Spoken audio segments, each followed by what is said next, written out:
కొన్ని నిమిషాలు దేవుని వాక్యాన్ని ధ్యానం చేసుకుందాం.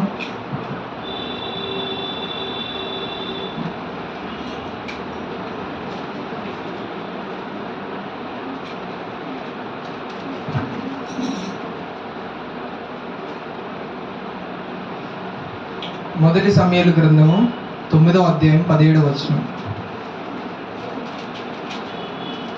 అదేవిధంగా మొదటి సమూయేలు 9:17 ఒకటి, 15:26 ఒకటి, ఈ రెండు వచనాలు చదువుకుందాం.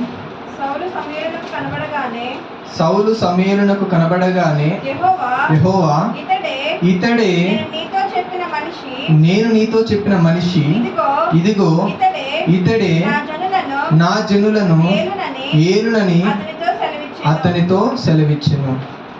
అదేవిధంగా 15:26 వచనం అదే అధ్యాయంలో అదే గ్రంథంలో నుంచి, అందుకు సమూయేలు నీతో కూడా నేను తిరిగి రాను, నీవు యెహోవా ఆజ్ఞను విసర్జించితివి గనుక ఇశ్రాయేలుల మీద రాజుగా ఉండకుండా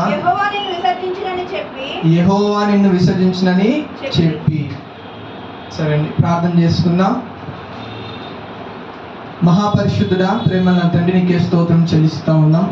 నా తండ్రి, ఈ ఉదయకాల సమయంలో చదవబడిన ఈ లేఖనాన్ని బట్టి నీకు వందనాలు. ఇందులో నుంచి ప్రభా కొన్ని విషయాలు మేము నేర్చుకోవడానికి నీ కృప చూపించండి. నీ ఆత్మ సహాయాన్ని నీ దాసుడికి అనుగ్రహించి ఈరోజు అవసరమైన వర్తమానాన్ని మా అందరికి దయచేయమని, మనం బలపరచమని యేసుక్రీస్తు నామంలో ప్రార్థిస్తున్నాము తండ్రి, ఆమేన్. సో ప్రారంభము ఎంత ప్రాముఖ్యమో ముగింపు కూడా అంతే ప్రాముఖ్యం. మంచిగా ప్రారంభించాలి, అదేవిధంగా ముగింపు కూడా ఎలా ఉండాలి, మంచిగా ముగించాలి. సో అపోస్తలుడైన పౌలు అంటాడు, ఆయన చనిపోయే దినములలో ఏమంటాడంటే, నేను మంచి పోరాటంను పోరాడి నా పరుగు కడముట్టించి తిని అని చెప్పేసి ఒక మంచి స్టేట్మెంట్ ఇచ్చి తాను ఈ లోకం నుంచి వెళ్ళిపోవడం జరుగుతూ ఉంటుంది. అంటే తన ఎండింగ్ అనేది సూపర్గా ఉంది, తన ఎండింగ్ అనేది ఒక సక్సెస్ఫుల్గా ఉంది, తన ఎండింగ్ అనేది తాను అచీవ్ చేయాల్సిందని అచీవ్ చేసుకొని చక్కగా వెళ్ళిపోయాడు. దేవుడి చిత్తాన్ని తాను పూర్తి చేసుకొని వెళ్ళిపోయాడు.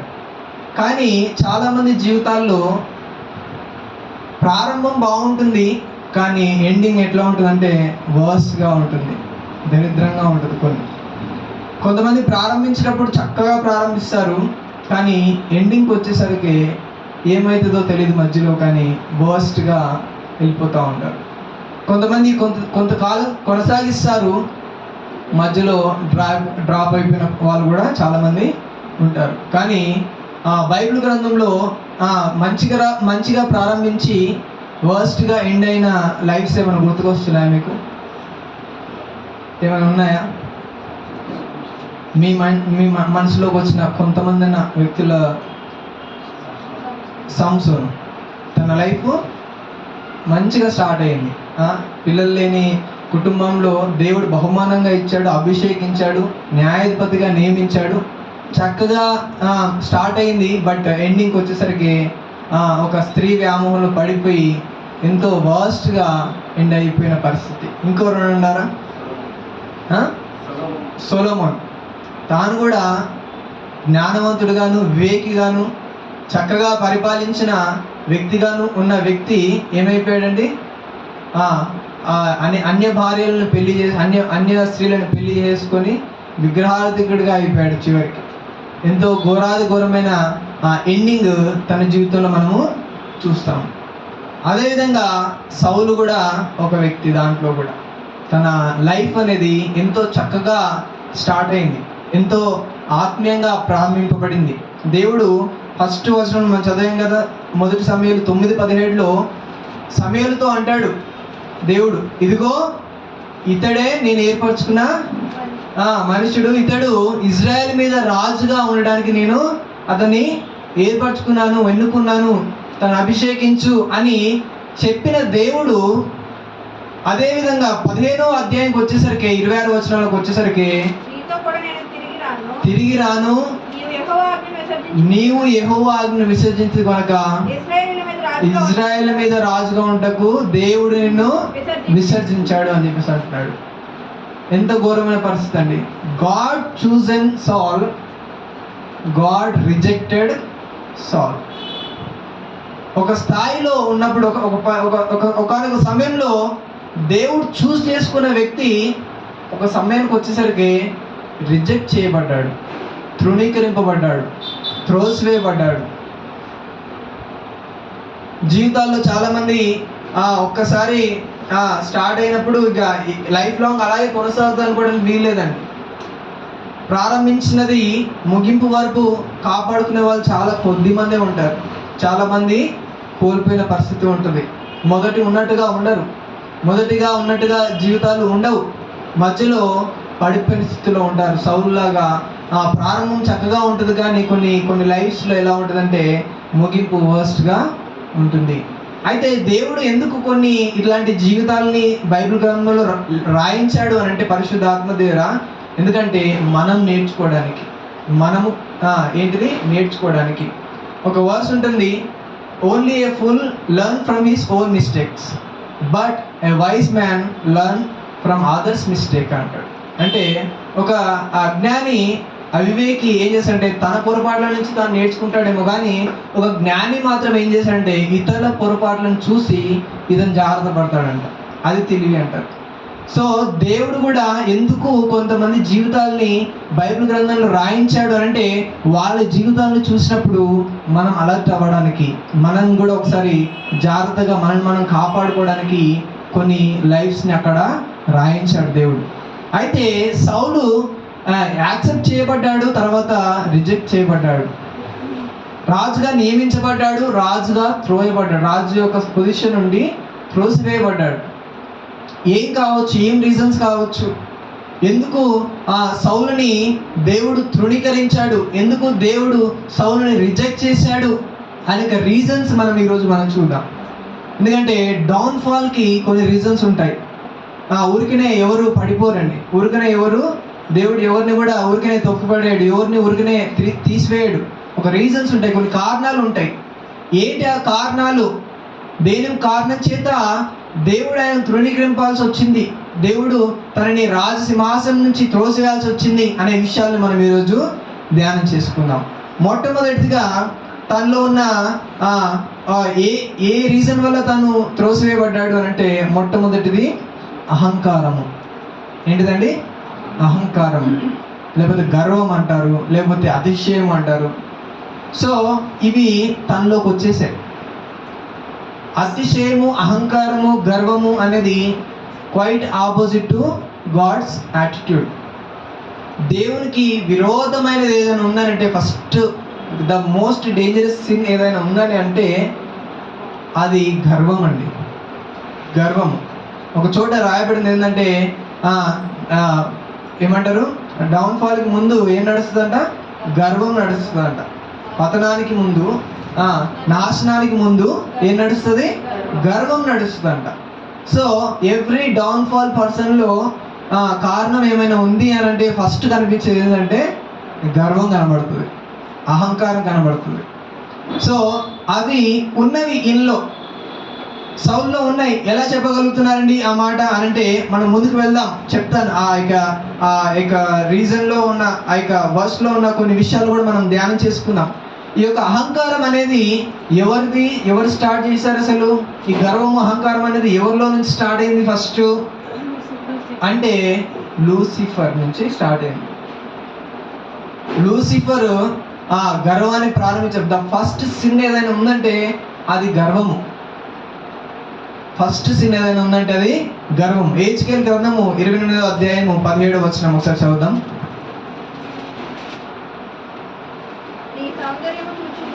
నీ సౌందర్యము చూచుకొని నీవు గర్వించిన వాడవై నీ తేజస్సును చూచుకొని నీ జ్ఞానమును చెరుపుకొంటివి.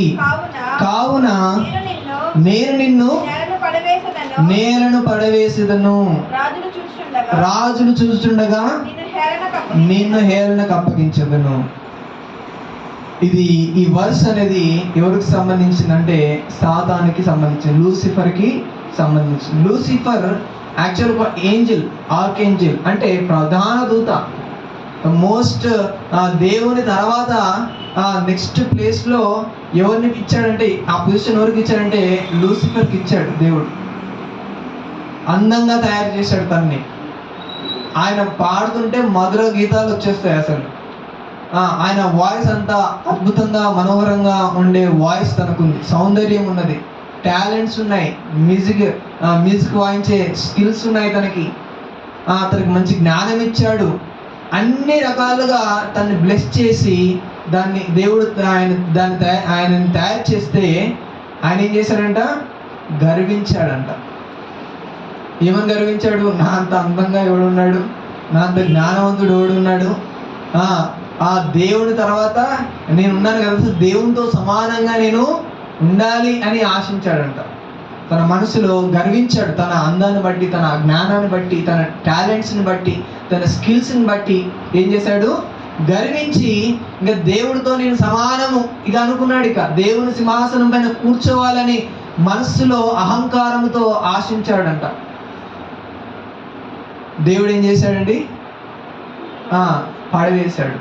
ఆ యొక్క పొజిషన్ నుంచి, the most respectable, the most honourable position నుంచి ఏం చేశాడు? ఒక సాతానుగా, ఒక అపవాదిగా భూమి మీదకి ఏం చేశాడు? తోసిపడేశాడు.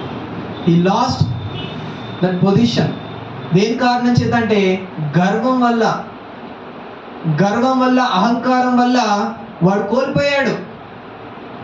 సో గర్వము, అహంకారం అనేది ద మోస్ట్ డేంజరస్ సిన్ అండి. అది మనకు చాలాసార్లు తెలియదు, అర్థం కాదు. మనం ఏమనుకుంటాం అంటే ఏదో మర్డర్లు చేస్తున్నాం, మానభంగాలు చేస్తున్నాం, ఇదేదో పెద్ద పాపాలు అనుకుంటాం. కానీ బట్ గర్వం అనేది the most dangerous sin. It is the cause for hour downfall. మనం పతనానికి అది ఒక కారణం అవుతూ ఉంటుంది. మన జీవితాన్ని నాశనం చేయడానికి అదొక ఫస్ట్ స్టెప్గా అది ఉంటుంది. సో అది ఉండకూడదు అనమాట. ఆ యొక్క అహంకారము, ఆ యొక్క గర్వము అనేది ఏ మనిషిలో కూడా ఉండకూడదు. అది ఉన్నది అంటే పడిపోతాడని ఫిక్స్ కాదు, గుర్తుపెట్టుకోవాలి. ఎందుకనంటే గర్వము, అహంకారము వచ్చినప్పుడు ఏమవుతుందనంటే ఏం చేశాడంటే దేవుని కంటే గొప్పగా ఊహించుకున్నాడు తను. నాకంటే ఎవడు ఇక ఇంత శక్తిమంతుడు కాదు, నాకంటే ఎవడు ఇంత జ్ఞానవంతుడు కాదు, నాకంటే ఎవడు కాదు అని తను ప్రైడ్ అని వచ్చేస్తాను. ప్రైడ్లో సెంటర్ ఆఫ్ ద లెటర్ ఏంటిదండి? ఐ. నేను అనే పదము నిజానికి గర్వాన్ని సూచిస్తూ ఉంటుంది. యూ షుడ్ నాట్ యూజ్ అంటే చిన్న చిన్న విషయాల్లో ఈ పని ఎవరు చేశారంటే నేను చేశాను అట్లాంటివి కాకుండా ఏంటిది? నేను ఇది సాధించాను, నేను ఇది సంపాదించాను, నేను ఈ పొజిషన్కి వచ్చాను, నా అంతటి నేను అని చెప్పేసి నేను అనే పదాన్ని ఎక్కువ వాడకూడదండి. ఇట్ ఈస్ గాడ్స్ బ్లెస్సింగ్ అని చెప్పుకోవాలి ఎప్పుడైనా సరే. నీవుగా అనుకోవచ్చు చాలామంది, నేను బాగా చదివాను కాబట్టి కదా నేను వచ్చింది, నేను అని చెప్పుకుంటే తప్పే ఉంది. నేను బాగా కష్టపడ్డాను కాబట్టే కదా నేను ఈ జాబ్ వచ్చింది, నేనని చెప్పుకుంటే తప్పే ఉంది. నేనే కదా ఇదంతా చేసింది అని చెప్పేసి అనుకోవడానికి వీల్లేదు. ఎందుకంటే నీవు అనే వ్యక్తికి ఆ జ్ఞానం ఇచ్చాడు ఎవరు? దేవుడు ఇచ్చాడు. నీవు అనే వ్యక్తికి ఆ బలం ఇచ్చింది ఎవరు? దేవుడు. నీవు అనే వ్యక్తికి నీ మార్గాల్ని సరళం చేసింది ఎవరు? ఆ పొజిషన్ రావడానికి దేవుడు. సో దేవుడు లేకుండా నీకు నువ్వుగా ఏమి కూడా చేయలేవు, ఏమి కూడా నువ్వు సాధించలేవు. నీవు అనే ఒక వ్యక్తి ఒక పొజిషన్లో ఉన్నావంటే అది నీవు కాదు, కారణము దేవుడు అని గుర్తుపెట్టుకోవాలి. హల్లెలూయా, హల్లెలూయా. ఈ యొక్క సౌలు కూడా మొదటి సమూయేలు గ్రంథం 15వ అధ్యాయం 12వ వచనం ఒకసారి చదవండి.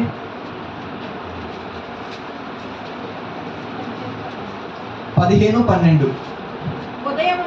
ఉదయమున సమూయేలు లేచి సౌలును ఎదుర్కొనుటకు పోగా సౌలు కర్మెలునకు వచ్చి అక్కడ జయసూచకమైన శిలను నిలిపి తిరిగి గిల్గాలునకు పోయెనన్న సమాచారము వినెను. ఏం చేశాడంట?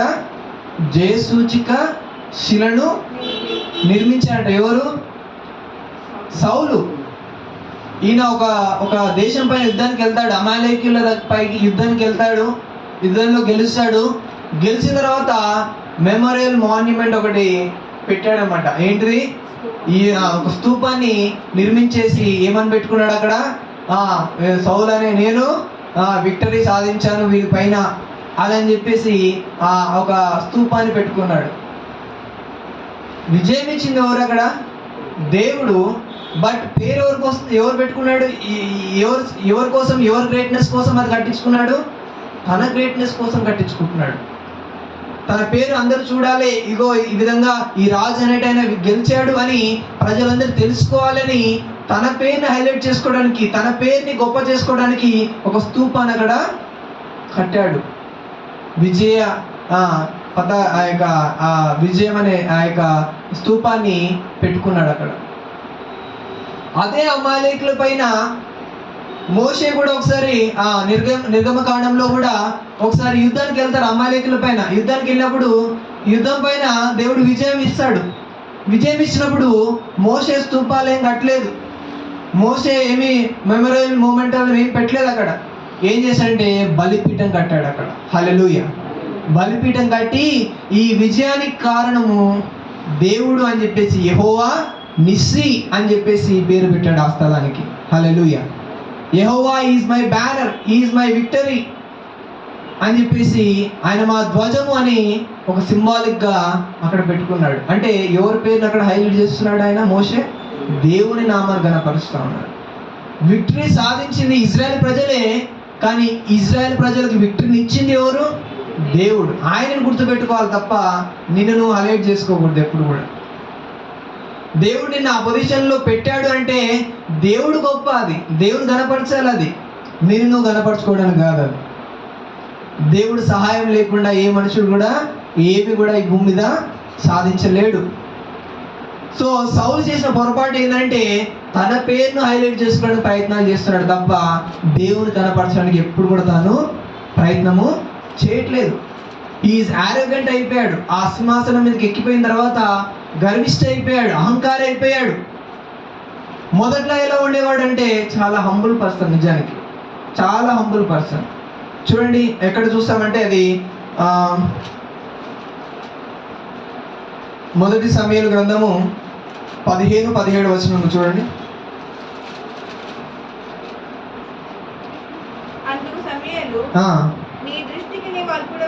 నీ దృష్టికి నీవు అల్పుడుగా ఉన్నప్పుడు ఇశ్రాయేలు గోత్రములకు శిరస్సు అయితివి. ఎప్పుడున్నాడంట? నీ దృష్టికి నీవు అల్పుడుగా ఉన్నప్పుడు. అప్పుడెప్పుడో ఉన్నాడు. ఆ టైంలో ఆయన రాజుగా నియమించాడంట దేవుడు. ఒకసారి వచ్చినప్పుడు ఆ సమయాన్ని నేను రాజుగా దేవుడు నియమించబోతున్నా అంటే నేను ఏ పార్టీ వాడినాయా? నా గోత్రం ఏ పాటిది? బెంజామీను గోత్రము, అంటే స్వల్పమైనది. యాకోబు 12 మంది పిల్లల్లో చిన్నవాడు బెంజామీను. ఆ గోత్రం ఏ పాటిదయ్యా? దాంట్లో కూడా మా ఫ్యామిలీ చాలా పూర్ ఫ్యామిలీ, దారిద్రమైన స్థితి మాది, నేనే పాటి వాడిని రాజుగా ఉండడానికి అని అన్న వ్యక్తి ఎలా అయిపోయాడండి? తన పేరును హైలైట్ చేసుకోవడం మొదలుపెట్టాడు. Once is a humble person, but ఇప్పుడు ఏమైపోయాడు? యారోగెంట్ అయిపోయాడు, గర్విష్ఠ అయిపోయాడు, అహంకారి అయిపోయాడు.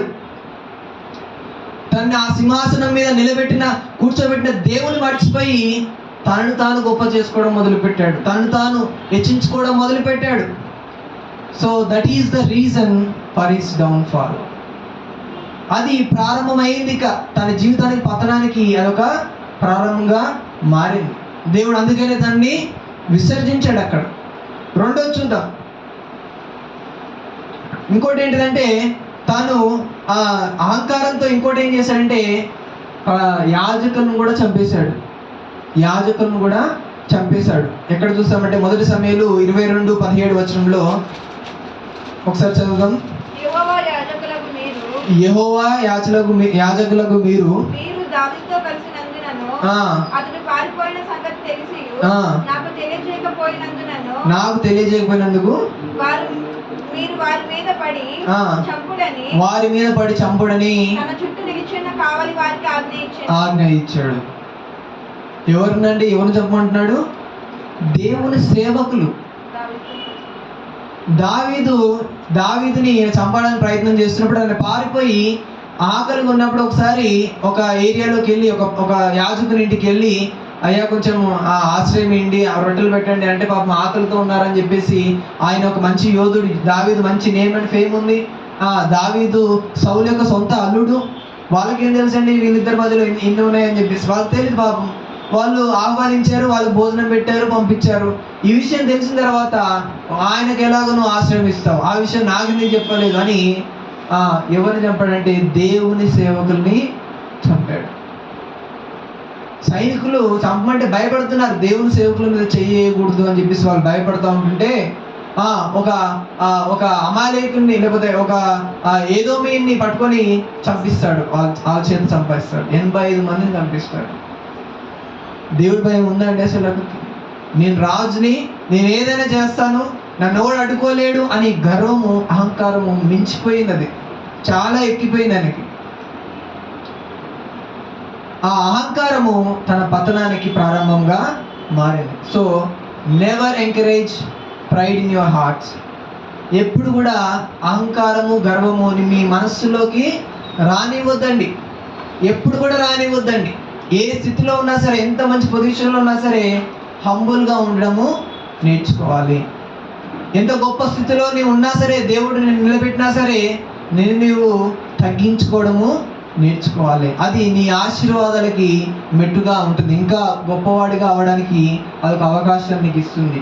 కానీ గర్వంతో ఉన్నావు అంటే ఆ స్థాయి నుండి నువ్వు దిగజారిపోతావే తప్ప పైకి వెళ్ళలేవు. సో ఆ గొప్ప వాళ్ళు అయినా సరే ఎప్పుడైనా చూడండి, వాళ్ళు హంబుల్గా ఉంటారు, చాలా హంబుల్ పర్సన్స్. వాళ్ళు ఎప్పుడు కూడా గొప్పవారుగా వాళ్ళు ఉండడం మనం చూస్తూ ఉంటాం.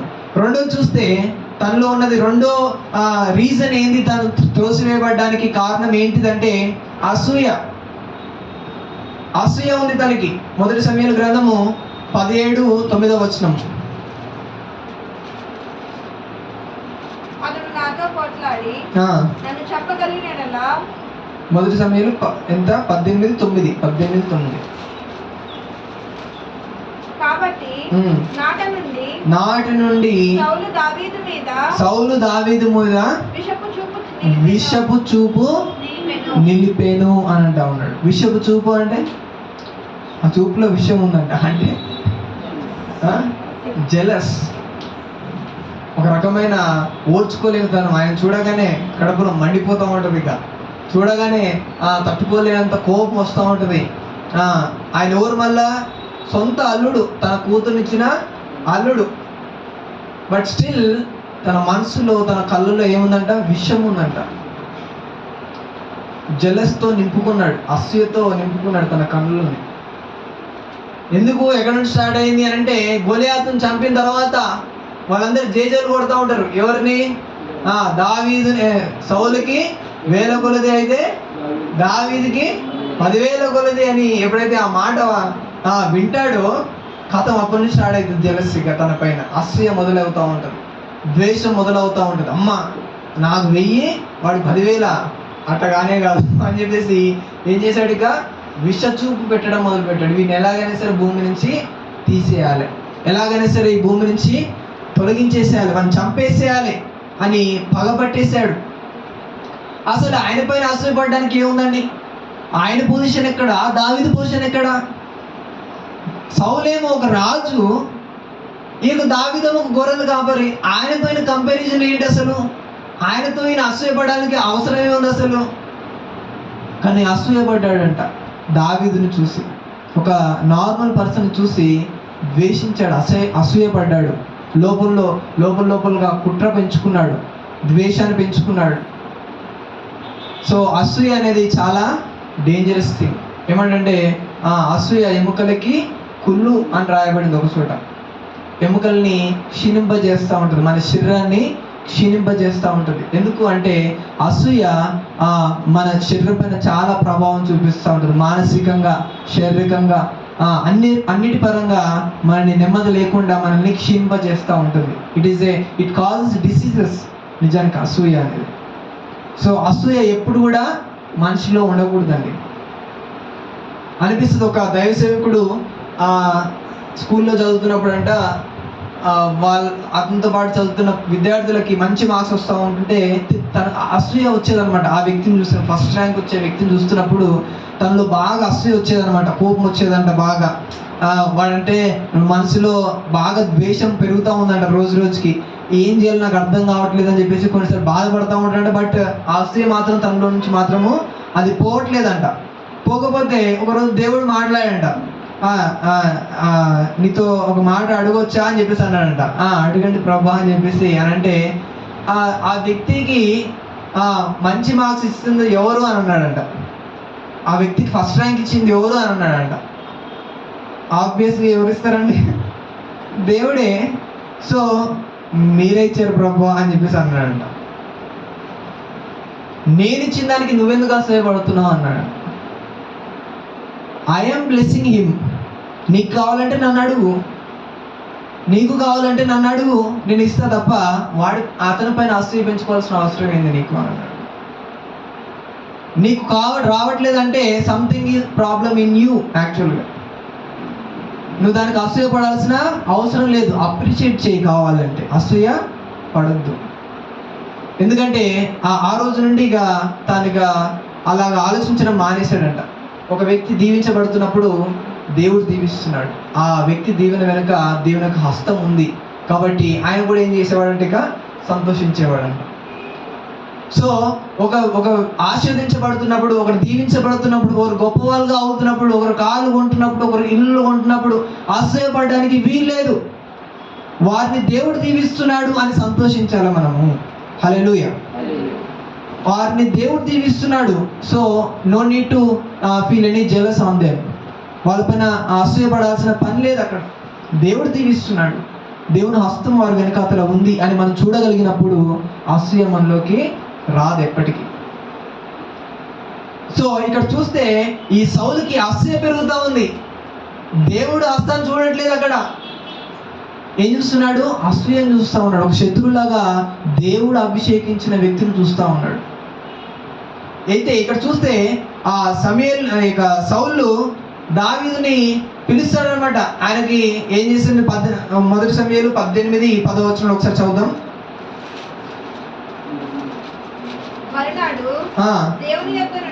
దేవుని యొద్ద నుండి దురాత్మ సౌలు మీదకి బలముగా వచ్చినందున అతడి ఇంటిలో ప్రవచించుచుండగా దావీదు మునుపటిలాగున వీణ చేత పట్టుకొని వాయించెను. అప్పుడు ఏమయ్యేది అనమాట? దురాత్మ పోతా ఉండేది. అసలు దేవుడు అభిషేకించిన వ్యక్తి అండి సౌలు. He is anointed by God. యాక్చువల్గా 1 సమూయేలు 10:6లో దేవుని యొక్క ఆత్మ బలముగా తన పైకి దిగి వచ్చెను అని ఉంటుంది ఒక చోట. 1 సమూయేలు 10:6 బలముగా దిగి వచ్చిందంట. ఎవరి మీదకి? ఫస్ట్ లో ఆయన్ని రాజుగా నియమించినప్పుడు దేవుని యొక్క ఆత్మ బలంగా తన మీదకి వచ్చింది. ప్రవచించాడు, ప్రాఫెసీస్ చెప్పాడు, ఆయన ప్రకటించడం ప్రారంభించాడు, స్తుతించడం ప్రారంభించిన వ్యక్తికి ఏమవుతుంది? ఇప్పుడు దురాత్మ పట్టడం మొదలుపెట్టింది. ఇక ఏ స్టేజ్ నుండి ఏ స్టేజ్ దిగజారిపోయాడు తను చూడండి. ఎందుకు అంటే స్టార్ట్ అయిపోయింది, తన పతనం స్టార్ట్ అయిపోయింది. దేవునికి కృపను కోల్పోతా ఉన్నాడు, దేవునికి సహాయం కోల్పోతా ఉన్నాడు, గర్వాన్ని పెంచుకున్నాడు, అసూయను పెంచుకుంటున్నాడు. ఇక దేవునికి విరోధమైన అన్ని కూడా జమ చేసుకుంటున్నాడు హృదయంలో. ఇక దేవునికి ఆత్మ ఉంటుందా? దేవునికి ఆత్మ మనలో ఉంటుందా? మనం అపవిత్రమైనవన్నీ మన మనస్సులో పెట్టుకుని ఉంటే, అపవిత్రమైనవన్నీ మన హృదయంలో దాచిపెట్టుకుని ఉంటే దేవుడు ఉంటాడు అక్కడ? ఏమంటాడు? నీ యొక్క హృదయమే దేవుని యొక్క ఆలయం, పరిశుద్ధ ఆత్మనికి ఆలయం అంట మన హృదయం. మనము దరిద్రంగా ఉన్న స్థలంలో కూర్చోడానికి మనం ఇష్టపడ్డాము, అలాంటిది అపవిత్రమైన స్థలంలో దేవుడు వచ్చి ఉంటాడా అండి? We are the one losing holy spirit. మనముగానే దేవుని తోసేస్తున్నాం మనలో నుంచి. మనకు సహాయంగా ఉన్న దేవుణ్ణి దుఃఖపరుస్తున్నాం చాలాసార్లు. ఎందుకంటే అపవిత్రమైన అన్నీ మన మనసులో దాచిపెట్టుకొని, లేనిపోనివన్నీ తెచ్చుకొని మనసులో పెట్టేసి ఆ యొక్క హృదయాన్ని అపవిత్రపరిచినప్పుడు దేవుని యొక్క ఆత్మ అక్కడ ఉన్నాడు. ఏమొస్తుంది? అప్పుడు దురాత్మ రావడం మొదలు పెడతా ఉంటుంది. సౌలు జీవితంలో కూడా పరిశుద్ధాత్మ కోల్పోయి దురాత్మ రావడం మొదలుపెట్టింది తన మీదకి. ఇక ఆ దురాత్మ వచ్చినప్పుడు ఇక పూనకాలు వచ్చినట్టుగా చేసేవాడు. ఇక ఆ దాని నుంచి బయటపడేయడానికి ఆ దావీదుని పిలిపించేవాడు. ఆయన వీణ వాయించేసి దేవుని స్తుతిస్తూ ఉంటుంటే ఆ యొక్క పవర్కి సాతాను పారిపోయేవాడు తనలో నుంచి. పారిపోయినా సరే ఈయనలో ఉన్న కసి మాత్రం మానట్లేదు, ఈయనలో ఉన్న ఆ యొక్క అసూయ మాత్రము మానట్లేదు. ఏం చేశాడంటే ఈట దగ్గరలో ఉన్న ఈట తీసుకొచ్చి ఇసిరేసేవాడు. దగ్గరలో ఉండేవాడు పాపం దావీదు వీణ వాయించుకుంటూ. ఈ అసూయతో దురాత్మ పోయినా సరే అసూయతో ఏం చేసేవాడు, తన దగ్గర ఉన్న ఈటను తీసుకొని ఇసిరేసేవాడు తన పైకి. ఆయన మంచి నైపుణ్యం కలిగిన వ్యక్తి ఈటలు విసరడంలో. రాజు మంచి అన్ని రకాలుగా టాలెంట్స్ ఉన్న వ్యక్తి, యుద్ధ సంబంధించిన విషయమే. అలాంటి వ్యక్తి తోసేసినప్పుడు వేసేసినప్పుడు ఒక సామాన్య వ్యక్తికి సాధారణంగా ఏమైపోతుందండి, తగిలి చనిపోతారు జనరల్గా. లాస్ట్ సెకండ్స్లో తప్పించుకునేవాడు. 2 సార్లు అలా చేశాడు లాస్ట్ సెకండ్స్లో. ఎందుకనంటే అసూయ పెంచుకుని విషచూపు తనలో ఉన్నది. అసూయతో దావీదుని చంపడానికి కుట్ర పంతా ఉన్నాడు. దురాత్మ వెళ్ళిపోయినా సరే ఈటలతో విసిరేసేవాడు. ఆ గోడ తగిలేది, ఈయన తప్పించుకునేవాడు. ఇక ఏం చేయాలి దావీదు, వీడు దయ్యాన్ని వదిలించాలా లేకపోతే వీడెప్పుడు ఈటలు విసిరేస్తాడు రా బాబు అని చెప్పి ఎదురు చూడాలా? ఆయన పరిస్థితి చూడండి బాబు. ఆయనలో ఏమి లేదు, ఏ తప్పు లేదు బాబు. అమాయకుడు, నమ్మకమైన వాడు, రాజుకి నమ్మకంగా ఉండే వ్యక్తిని ఇలా చేస్తున్నాడు. ఎందుకంటే అసూయ పెంచుకొని అసూయతో ఇదంతా కూడా. సో అసూయ అనేది చాలా డేంజర్. అసూయ ఉన్నప్పుడు దేవుని ఆత్మ మనలో ఉండదు. అసూయను రానివ్వద్దు మనలోకి. అసూయని మనలో నుంచి తీసివేసుకోవాలి. సౌలు పతనానికి కారణము అహంకారం ఒకటైతే అసూయ రెండోది. సో ఇది కూడా మనలో కూడా ఉండకుండా జాగ్రత్త పడాలి మనం కూడా. హల్లెలూయా. అదేవిధంగా మూడోది ఏంటంటే అసహనం. మూడోది ఏంటిదంటే తనలో ఉన్న తన అభిషేకాన్ని, తన రాజరికాన్ని కోల్పోవడానికి మూడో రీజన్ ఏంటంటే అసహనం. చూద్దామండి, మొదటి సమూయేలు 13:8-9 వచనం చదువుదామండి.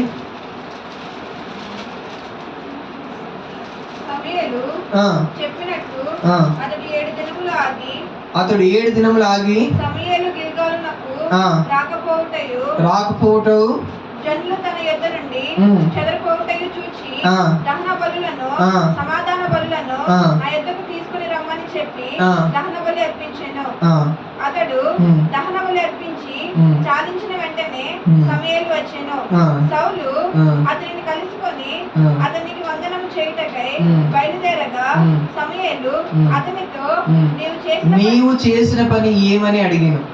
అందుకు సౌలు జనులు నా యొద్ద నుండి చెదిరిపోవుటయు నిర్ణయ కాలమున నీవు రాకపోవుటయు ఫిలిష్తీయులు మిక్మషులో కూడి ఉన్నటయు నేను చూచి ఇంకను యెహోవాను శాంతిపరచక మునిపే ఫిలిష్తీయులు గిల్గాలునకు వచ్చి నా మీద పడుదురనుకొని నా అంతట నేనే సాహసించి దహన బలి అర్పించాడంట. దహన బలి అర్పించే పని ఒక యాజకుడిది. ఆ రాజులు చేయకూడదు ఆ పని.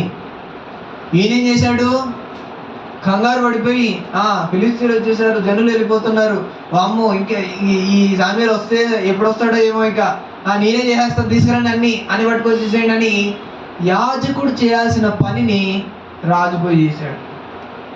That is very dangerous sin actually. ఒక హిందీలో ఒక కథ ఉంటుంది, ఏంటిది, మూర్ఖ గార్ధబ కథ అది ఉంటుంది కదండి. గాడిద చేసే పని గాడిద చేయాలి, కుక్క చేసే పని కుక్క చేయాలి. అంతేగాని కుక్క అరవట్లేదు కానీ చెప్పేసి అర్ధరాత్రి ఆ గాడిద అరిచింది అనుకోండి, ఏం చేశాడు యజమానుడు వచ్చి బాధాడు అనమాట దాన్ని. సో అలాగే నీకు ఏ పని చెప్తాడో, ఏ పని అప్పచెప్పాడో ఆ పని చేయాలి, వేరే పనులు దూరకూడదు. యాజకుడి పని యాజకుడు చేయాలి, రాజు పని రాజు చేయాలి.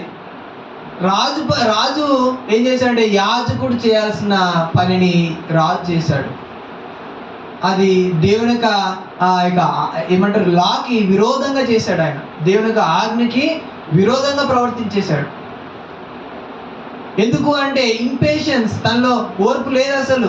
లేట్ అయిపోతుంది చేసేయాలి లేకపోతే ఆయనే చేసేసినట్టు. ఇక అది చాలా తప్పది. ఫిలిస్తీన్లు యుద్ధం వస్తున్నారని చెప్పేసి ఈయన ఎందుకు భయపడుతున్నాడు? యుద్ధం పైన జయించేది ఎవరు? దేవుడు మన పక్షాలు ఉన్నప్పుడు ఈయనకెందుకు అంత కంగారు? సమూయేలు ప్రవక్త వస్తున్నాడు అని తెలిసి కూడా ఈయన కంగారులో ఈయన అర్పించడం ఏంది? అది ఇంపేషన్స్, అసహనం, దేవుని యొక్క సమయం వరకు ఆగకపోవడం. చాలాసార్లు ఇంపేషన్స్ మనని ఎంతో రాంగ్ వేలో నడిపిస్తూ ఉంటుంది, రాంగ్ వేలోకి తీసుకెళ్తూ ఉంటుంది, ఎంతో పతనాన్ని నడిపిస్తూ ఉంటుంది. ఓర్పుతో ఉండరు చాలామంది మనుషులు, సహనంతో ఉండరు. కంగారు ఇప్పుడే అయిపోవాలి, ఏదో అయిపోతుంది, ఇది మిస్ అయిపోతే ఏదో అయిపోతుంది అని కంగారులో కొన్ని డెసిషన్ తీసేసుకుంటూ ఉంటారు. కానీ ఆ డెసిషన్ చాలా వర్స్ సిచ్యువేషన్లోకి మనిషిని తీసుకెళ్ళిపోతూ ఉంటుంది. తొందరపడాల్సిన పని లేదు, ప్రతిదానికి ఒక సమయము ఉన్నది. God's time will be available every time. దేవుని యొక్క సమయం అనేది ఒకటి ఉన్నది. యేసు ప్రభు కూడా మరియా వచ్చేసి కానాను విందులో ద్రాక్షరసం అయిపోయిందయ్యా అంటే నా సమయం ఇంకా రాలేదు అని అన్నాడు. ఆయన నా దగ్గర అన్ని పవర్లు ఉన్నాయి కదా, ఇప్పుడే చేస్తా అని చెప్పేసి పోయి చేశాడా? He waited for God's time. దేవుని యొక్క సమయం వరకు ఎదురు చూశాడు ఆయన. దేవుడైండు కూడా he waited for right time. యాక్చువల్గా మనకు అసలు ఓపికే ఉండదు, కంగారుతో ఏవో పనులు చేస్తూ ఉంటాము. దేవుడే, యేసు ప్రభువే ఆయన ఓపికతో దేవునికి సమయం ఇంకా రాలేదు అని ఆగాడు. మనకెందుకంత కంగారు? మనకెందుకంత తొందరపాటు? కంగారు, తొందరపాటు, ఇంపేషన్స్ జీవితాలని నాశనం చేసే కొన్ని డెసిషన్స్ వల్ల. కొంతమంది అసహనంతో కొన్ని గొడవలు వేసుకుంటూ ఉంటారు, బంధాలు తెగిపోతూ ఉంటాయి ఇంపేషన్స్ వల్ల. ఓర్పు లేనితనం వల్ల బంధుత్వాలు తెగిపోతూ ఉంటాయి, రిలేషన్స్ కట్ అయిపోతూ ఉంటాయి, పగలు పెరుగుతూ ఉంటాయి. దేని కారణం అంటే ఇంపేషన్స్. ఆ ఒక్క సమయానికి ఓర్చుకుంటే అసలు అక్కడితో అయిపోయేది. కానీ ఓర్పు లేనితనం వల్ల ఎన్నో కుటుంబాల మధ్యలో విభేదాలు రావడం మొదలు పెడతా ఉన్నాయి. ఇంపేషన్స్ చాలా డేంజర్.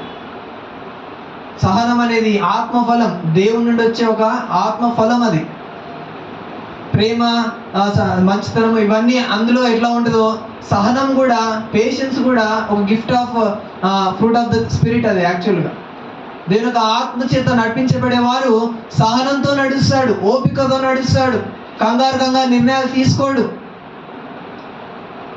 సో ఇక్కడ చూస్తే ఆత్మే లేదు, ఇక ఆత్మఫలం ఏముంటుందండి తనలో? ఇక ఆత్మనే కోల్పోయిన పరిస్థితిలో ఉన్నాడు, ఇక ఆత్మఫలాలు ఉంటాయి అతనిలో. ఇంపేషన్స్ వచ్చేసింది. అసహనంతో ఏం చేశాడంటే తానే బలు అర్పించాడు. అది చాలా ఉగ్రత వచ్చేసింది. సౌలుకు చాలా కోపం వచ్చేసింది. ఏం చేసావు? నీ పని కాదు నువ్వు చేయాల్సింది. ఎందుకు అలా చేసావు అని అంటే వాళ్ళు వచ్చేసారు, వీళ్ళు వచ్చేసారు, వీళ్ళు కంగారు పెట్టేశారు, వాళ్ళు కంగారు, మళ్ళీ వంకలు చెప్పేస్తూ ఉన్నాడు. సో అసహనం అనేది కూడా మనిషి పతనానికి కూడా ఒక కారణం అవుతూ ఉంటుంది. ఒక వ్యక్తి రీసెంట్గానే మాకు తెలిసిన వ్యక్తి, ఒక స్టూడెంట్ బైబిల్ ట్రైనింగ్ చేశాడు. తనకి ఏదో రీజన్ వల్ల తనకి గ్రాడ్యుయేషన్ పోస్ట్పోన్ చేశారంట. నెక్స్ట్ ఇయర్కి పోస్ట్పోన్ చేస్తున్నాము అని చెప్పేసి అన్నారన్నమాట. తన బిహేవియర్ వల్లనో లేకపోతే తను వేరే ఏ కారణాల వల్లనో అయ్యిందనమాట. అయితే తాను ఏం చేయాలంటే సహనంతో ఎదురు చూడాలి. జనరల్గా సర్లే ఈరోజు కాకపోతే రేపైనా ఇస్తాడు, ఏముంది దాంట్లో అని చెప్పేసి అనుకోవాలి. ఏం చేశారంటే అధికారులకు ఎదురు తిరిగేసి నాకు గ్రాడ్యుయేషన్ ఇవ్వా, పోలీస్కి కంప్లైంట్ ఇస్తా, లాఫుల్గా నేను వెళ్తా అని చెప్పేసి అందరితో గొడవ వేసుకున్నాడు. ఏమైందండి ఇప్పుడు? అప్పుడు ఇవ్వనంత మాత్రం ఏం వచ్చేసింది? దానికి ఏం నష్టం వచ్చింది? స్టూడెంట్స్ సరిగా బిహేవ్ చేయకపోతే కొన్నిసార్లు పోస్ట్పోన్ చేస్తారు. ఈ సంవత్సరం కాకపోతే నెక్స్ట్ సంవత్సరానికి ఇస్తారు. తన బిహేవియర్ బాగాలేదని సార్లు చూసారు, గమనించారు కాబట్టి తనకు ఒక ఎక్స్టెన్షన్ చేశారనమాట. నెక్స్ట్ ఇయర్కి ఇస్తాము, ఈ ఇయర్ నువ్వు వర్తీ కాదు అని అంటే తాను ఏం చేయాలి? జనరల్గా బతుకులాడుకోవాలి. అవసరమైతే సార్ క్షమించండి సార్, నేను పొరపాటు చేస్తుంటే నన్ను క్షమించండి అని అడగాల, లేకపోతే ఆగాలి, నెక్స్ట్ ఇయర్కి ఇస్తారు కదా అని చెప్పేసి. ఈయనేం చేశాడు? గొడవ వేసుకుంటా ఉన్నాడు ఓపిక లేక. 1 సంవత్సరం ఆగితే ఏం కుంపలు మునిగాయి? ఓపిక లేక గొడవ వేసుకొని అధికారులకే మీ పైన కేసులు పెట్టేస్తాను అని దరిద్రమైన మాటలు మాట్లాడేశాడు. ఎంత దౌర్భాగ్యపడండి అది. పైగా బైబిల్ ట్రైనింగ్ చేసిన వ్యక్తి ఒక అధికారుల పైన, ఒక ఆత్మీయమైన నాయకుల పైన అలా చేయడం కరెక్టా? అది కానే కాదు. అది ఓపిక లేకపోవడం వల్ల ఈజ్ రిజెక్టెడ్. యాక్చువల్గా యు ఆర్ అన్వర్ది అని చెప్పేసి అని అన్నారు వాళ్ళు. ఆగి ఉంటే కనీసము వచ్చేది ఈ సంవత్సరం కాకపోతే నెక్స్ట్ సంవత్సరం అన్న. సో ఇట్లాగా ఇంపేషన్స్ వల్ల మనం రావాల్సినవి కొన్ని కోల్పోతూ ఉంటాం, మనం పొందాల్సినవి కొన్ని ఆగిపోతూ ఉంటాయి కొన్ని.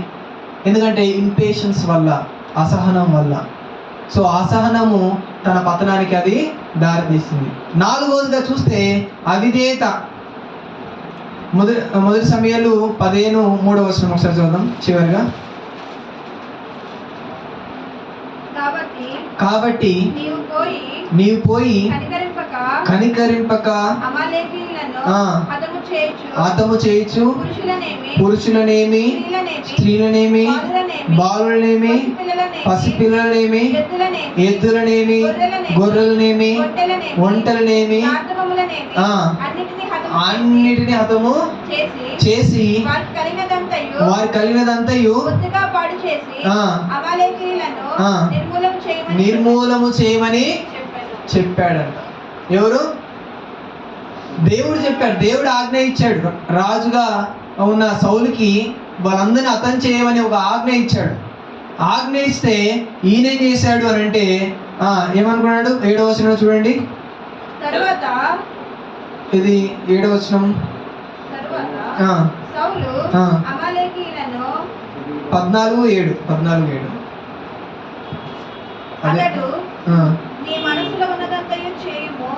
సారీ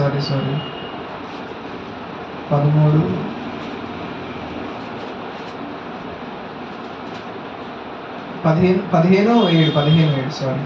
తరువాత సౌలు అమాలేకీయులను హవీలా నుండి ఐగుప్తు దేశపు మార్గమునున్న షూరు వరకు తరిమి హతము చేసి అమాలేకుల రాజైన అగగును ప్రాణముతో పట్టుకొని అందరిని చంపేశాడు. దాని తర్వాత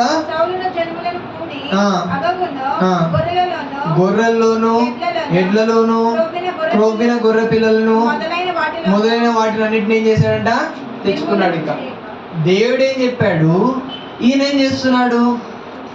ఎవరిని వదిలిపెట్టకూడదు, ఆఖరికి పసిపిల్లలను కూడా వదిలిపెట్టకూడదు అంటే రాజును బతికించుకొని తీసుకొని వస్తున్నాడు.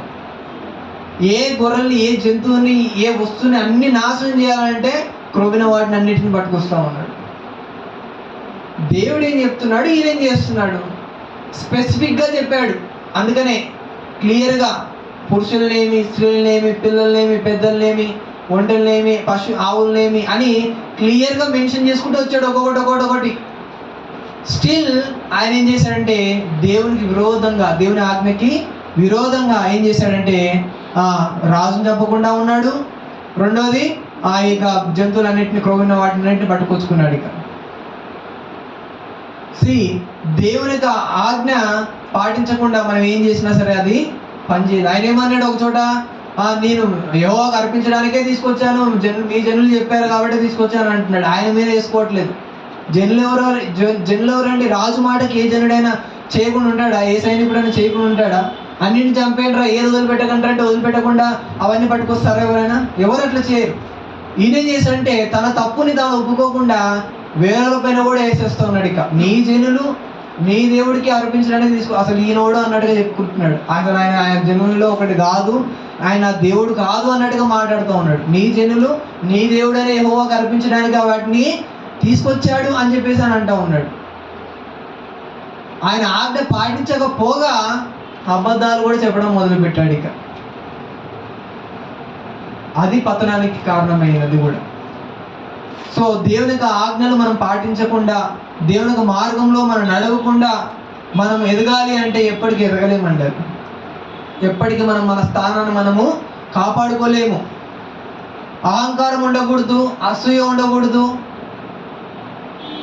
ఆ అసహనం ఉండకూడదు. రెండోది అవిధేయత కూడా ఉండకూడదు.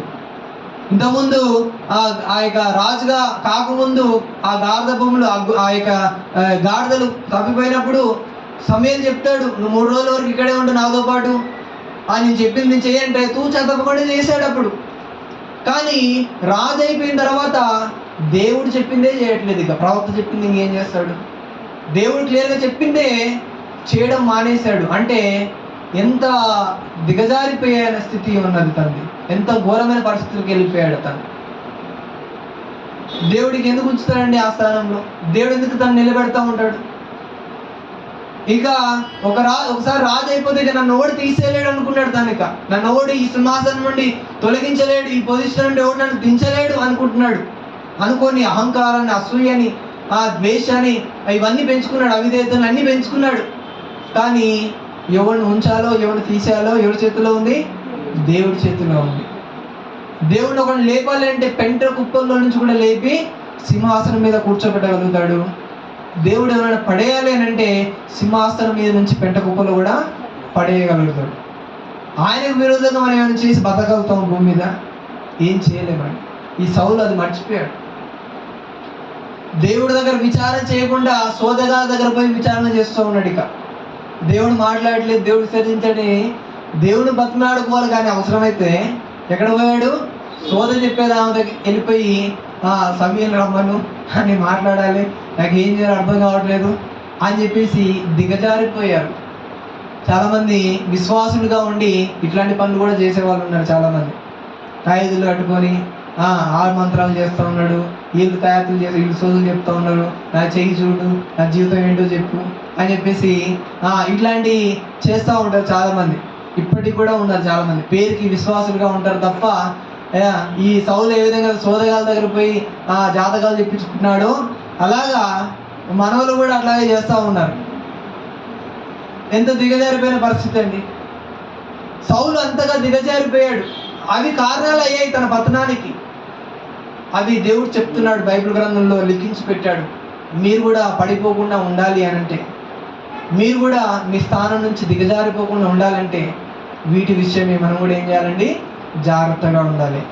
అహంకారం మన హృదయంలోకి రాకుండా జాగ్రత్తగా ఉండాలి.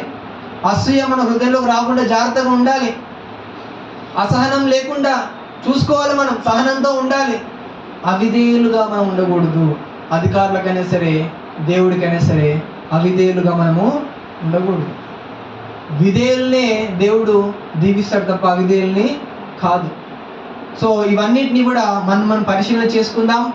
మనలో ఒకవేళ ఉన్నట్లయితే వీటిని మనం తీసివేసుకుని దేవుడి సన్నిధిలో అడుగుదాం, మనని సరిచేయమని మనం ప్రార్థన చేసుకుందాం. అందుకు కూడా తల వంచినట్లయితే మనం ప్రార్థన చేసుకుందాం. స్తోత్రం స్తోత్రం స్తోత్రం స్తోత్రం తండ్రి, నీకు వందనాలు చెల్లిస్తున్నాను. ఒకానొక సమయంలో నీవే స్వయంగా ఎంచుకున్నావు సౌలుని రాజుగా. కానీ ఒక సమయానికి వచ్చేసరికి నీవే తృణీకరిస్తున్నావు రాజుగా. నిజంగా ప్రభా తండ్రి, మా జీవితాల్లో కూడా ఎన్నికైన వారు తృణీకరింపబడిన స్థితిలోకి వెళ్ళిపోతున్నారు అంటే కొన్ని కారణాలు ఉన్నాయి. అహంకారము, అసూయ, అవిధేయత, అసహనము, ఈ బలహీనతలు, ఈ పాపాలు మనిషిని పతన స్థాయికి తీసుకెళ్తూ ఉన్నాయి. మనిషిని నాశనకరమైన స్థితిలోకి నడిపిస్తూ ఉన్నాయి. కాబట్టి ఇవి మాలో లేకుండా కాపాడండి. మాలో ఉన్నట్లయితే తీసివేయండి నాయన. నీకు స్తోత్రం. మాలో ఉన్న ఈ యొక్క దురలవాట్లని, దుష్టత్వాల్ని మా నుండి తొలగించమని ప్రార్థన చేస్తూ ఉన్నాను. స్తోత్రం స్తోత్రం స్తోత్రం స్తోత్రం స్తోత్రం స్తోత్రం తండ్రి, నీకు వందనాలు చెల్లిస్తున్నాను, నీకు స్తోత్రం చెల్లిస్తున్నాను. మీ యొక్క సుగుణాలను మాలో నింపండి ప్రభా. మీ యొక్క మంచి మనస్సుని మాలో కూడా దయచేయండి. సౌలుకు కొత్త మనసుని ఇచ్చా ఒకనొక సమయంలో, ఆ మనసు కోల్పోయింది తను. మాకు మీ సుగుణాలతో నింపమని ప్రార్థన చేస్తూ ఉన్నాం. స్తోత్రం స్తోత్రం తండ్రి, నీకు వందనాలు.